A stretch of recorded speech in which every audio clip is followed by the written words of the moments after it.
ইয়াত উপস্থিত থকা সাংবাদিক বন্ধুসকলক আমি প্ৰথমতে আমাৰ নমস্কাৰ জনাইছোঁ।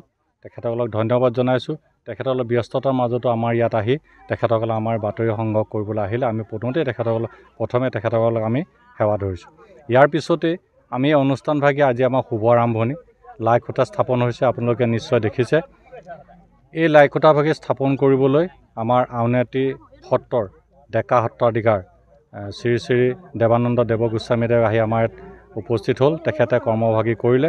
তাৰপিছতে তেখেতে সুন্দৰভাৱে ভাওনাৰ যি গতিধাৰা, ভাওনাৰ যি সৃষ্টি, শংকৰদেৱৰ যি অনুপম যি আৰ্হি, সেই কথাখিনি তেখেতে সুন্দৰভাৱে বৰ্ণনা কৰিলে। সেইখিনি আপোনালোকে নিশ্চয় গম পালে। ইয়াৰ আমি এটা কথা ক'বই লাগিব যে ইয়াত প্ৰথম উদ্যোগ লৈছিলে এচাম যুৱকে। সেই যুৱকসকলৰ পৰা বিস্তাৰিত হৈ তেখেতসকলে আমাৰ এই অভাজনক সভাপতিৰ দৰে এক দায়িত্ব দিলে। মোৰ কাষতে আছে প্ৰধান সম্পাদক বিমান দত্তদেৱ আৰু অজয় দত্তদেৱ আছে, কৰ্ণ বৰুৱা আছে, আমাৰ সাংস্কৃতিক বিভাগৰ তৰুণ ভাগৱতীকে আমুক কৰি কাৰ্যকৰী সভাপতি আমাৰ ইয়াতে আছে, দ্বিজেন বৰগোহাঁই, বিনোদ বৰগোহাঁই, বিজয় বৰা, সকলোৰে সমন্বিতে যিসকলে ইয়াত আজি আমি দেখিছোঁ, আজি প্ৰায় বহুত দিনৰ পৰা বিভিন্ন ধৰণে আমি কাম কাজ কৰিছোঁ যদিও আজি প্ৰায় 3-4টা দিনৰ পৰা আমি এটা সবল উৎসাহ দেখিলোঁ আইসকলৰ, যুৱকসকলৰ, যিসকলে এই ইয়াত থকা পথাৰখিনি চাফ চিকুণ কৰি এক একাত্মবোধে ভৱিষ্যতৰ দিনত এই অনুষ্ঠানভাগি সফল কৰাৰ ক্ষেত্ৰত তেখেতৰ যি মানসিকতা, আমি সেই মানসিকতাত মই এজন অভাজন হিচাপে, সভাপতি হিচাপে মই নথৈ কৃতাৰ্থ হৈছোঁ। আৰু ভৱিষ্যতৰ দিনত আমি ভাবিছোঁ এই অনুষ্ঠানভাগি সবল হ'ব, সফল ৰূপত আমি প্ৰতিষ্ঠা কৰিব পাৰিম।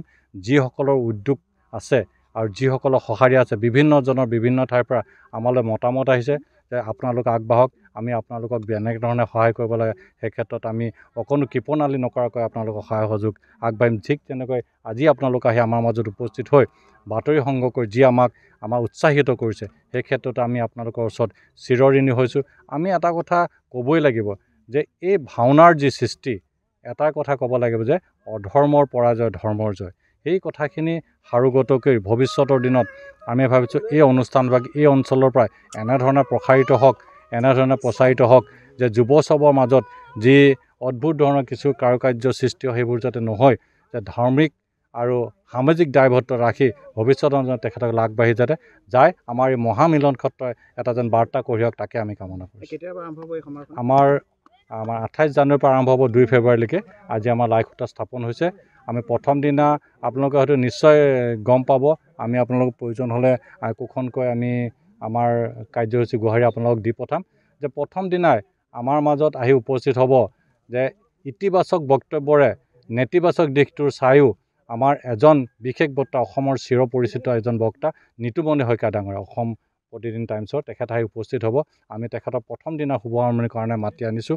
আৰু বহুজন তেনেকৈ খলা উদ্বোধনৰ কাৰণে আছে, সাব্যশ্ৰী মহন্ত ডাঙৰীয়া, ডক্টৰ ডাঙৰীয়া, নিৰুপমা বাইদেউ আহিব, জীৱমণি নাথ আহিব। আমি সকলোকে সাঙুৰি লৈছোঁ। শিক্ষা, সাংস্কৃতিক, সাহিত্য, বিভিন্ন ধৰণৰ লোক আমি সামৰি আমি অনুষ্ঠানভাগি আমি দৈনিকভাৱে এটা নিৰ্দিষ্ট সুপৰিকল্পিত ধৰি আগবাঢ়ি খোৱাৰ ক্ষেত্ৰত আমি আমাৰ মনোনিৱেশ কৰিম বুলি আমি মনতে প্ৰচেষ্টা কৰি ৰাখিছোঁ। আমি ক'বই লাগিব, যিগৰাকী মহাপুৰুষৰ আজন্ম সাধনৰ ফলত আমাৰ অসমীয়া জাতিৰ প্ৰাণ প্ৰতিষ্ঠা হৈছিল। পৰ্বত ভৈয়াম, জাতি জনগোষ্ঠী সকলোৰে মিলন ক্ষেত্ৰ কৰিছিল মহাপুৰুষ শংকৰদেৱে, যাৰ কাৰণে ভাওনা সংস্কৃতিকে মূল আধাৰ হিচাপে লৈ মহাপুৰুষগৰাকীয়ে অসমীয়া জাতিটোক একতাবদ্ধ কৰিছিল। কিয়নো ভাওনাত সকলো দিশেই আছে।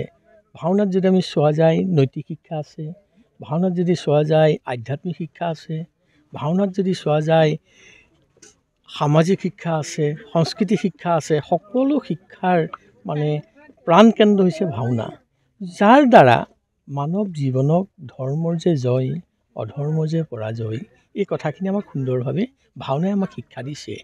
আৰু নৈতিক শিক্ষা দিছে, আধ্যাত্মিক শিক্ষা দিছে, ঈশ্বৰমুখী চিন্তা দিছে।